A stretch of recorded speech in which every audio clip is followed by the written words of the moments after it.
Bonsoir à tous et toutes, bienvenue à la Cinémathèque française. On est comme toujours très heureux de vous accueillir entre nos murs et dans nos salles obscures.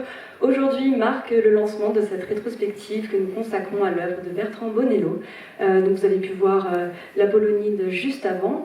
Et cette rétrospective se finira le 9 mars prochain. Avant toute chose, un petit point d'agenda, on vous l'a rappelé à l'ouverture, mais ce samedi à 14h30, vous pourrez voir le film Nocturama qui sera suivi d'une leçon de cinéma avec Bertrand. Bien sûr, Bertrand sera là pour présenter tous ses films et sera parfois accompagné de certains collaborateurs pour venir vous parler de leur expérience et des films. Ce soir, le film que vous allez voir, donc De la guerre, c'est votre quatrième long métrage. Il me semble ce soir vous allez voir une copie en 35 mm. Et donc j'ai le plaisir, Bertrand, de vous laisser la parole pour me parler du film. Bonsoir, merci d'être présent, merci à la Cinémathèque. Tout d'abord, juste un petit mot pour Mathieu Amalric. C'est vrai qu'il devait présenter la séance avec moi, mais qu'il a eu un décès proche de sa mère. Donc il n'est pas là ce soir et il s'en excuse. Mais il serait venu avec plaisir. Mathieu pour qui j'ai écrit ce film, qui joue ouvertement mon double. Alors je vais recontextualiser un tout petit peu le film.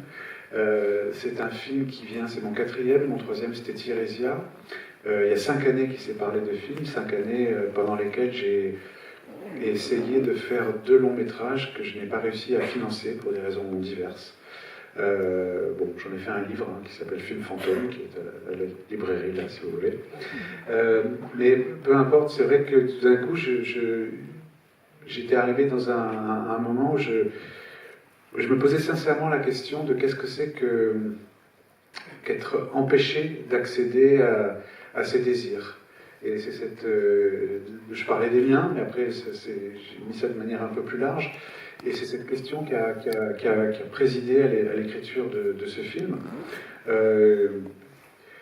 où j'ai voulu à la fois... J'ai monté ma société de production à ce moment-là, c'est le premier film de moi que je produis, je suis toujours maintenant impliqué dans la production. C'est un film que j'ai fait sans directeur de casting, dans une grande liberté.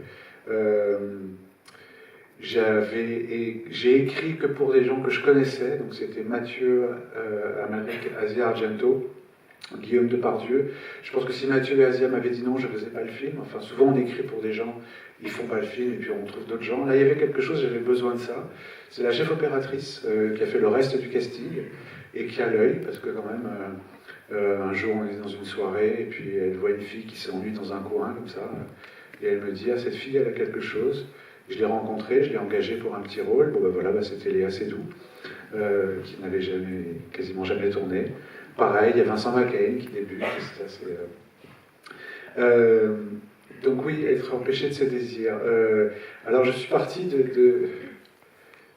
ce serait le contraire de l'autofiction, en fait, ce film. C'est-à-dire qu'ouvertement, le personnage porte mon nom. Il est habillé comme moi, c'est Mathieu, qu'on nous a souvent comparé, en tout cas physiquement. Il y a une scène sur la tombe de mon père, le réalisateur a réalisé Tirésia, mais à partir de ce moment-là, il n'y a plus que des mensonges. Ce sont aussi ces mensonges-là qui m'intéressaient. Ça fait un film, je peux dire maintenant, 15 ans après sa sortie, qui a été reçu étrangement, au-delà même du fait qu'il n'ait pas marché, mais enfin, comme quasiment aucun de mes films ne marche, c'est pas très... On s'habitue à ça. Je pense qu'on s'habitue plus à l'échec qu'au succès, en fait. Mais au-delà de ça, oui, il y a quelque chose d'un voyage un petit peu mental, avec des éléments très réels. Et quand j'ai montré le film à la chef opératrice, une fois le film fini, elle m'a dit « Ah ben c'est un film pour psychanalystes et drogués ». Je l'ai plutôt bien pris. Je me suis dit, déjà si on a tous les psychanalystes et tous les drogués, on va avoir du monde dans les salles. Bon, ça n'a pas été le cas. Mais je me rends compte après coup, en effet, En fait, quand j'ai fait ce film, j'avais longtemps... J'ai passé pas mal de temps sans tourner, et je me suis dit, bon, il faut faire un film assez simple. Ça va être comme un western. Un western, souvent, c'est... Il y a un type qui arrive à cheval dans une ville, il se passe des choses dans cette ville, et puis il repart avec son cheval, et puis il est transformé. J'avais cette espèce de simplicité. Bon, j'étais pas encore prêt pour la simplicité, parce que je pense qu'il y a un truc beaucoup plus labyrinthique dans le film, et que j'aime bien aussi, parce qu'il y a beaucoup d'autodérision, et je pense que c'est aussi comme ça qu'il faut le prendre, il faut s'autoriser à rire de ce personnage, et peut-être la vraie raison pour laquelle il porte mon nom, c'est parce que je voulais assumer ça, je voulais assumer aussi cette autodérision. Donc voilà, je sais pas... Aidez-moi. Je vous aide. Mais je trouve, et vous y ferez sûrement attention, que le film est aussi traversé par de nombreuses choses. C'est aussi un personnage de réalisateur, comme vous avez pu en écrire juste avant avec le pornographe, bien sûr dans un genre cinématographique tout à fait différent, qui est en fait hanté aussi quelque part par le cinéma et par les images. Il y a une sorte, il est, j'ai envie de dire, un peu en guerre aussi contre ces images qui le traversent, et des images de films et des sortes de références que vous pourrez voir un peu disséminées dans tout le film. Je ne vais pas toutes vous les raconter, mais je pense que les plus parlantes, c'est Existence de Cronenberg et Coppola, en fait. Existence, bon, en effet, c'est un film qui était important pour moi, et à un moment, on voit le réalisateur le regarder, et alors Apocalypse Now, c'est un niveau extrême, puisqu'il rejoue quasiment la scène finale.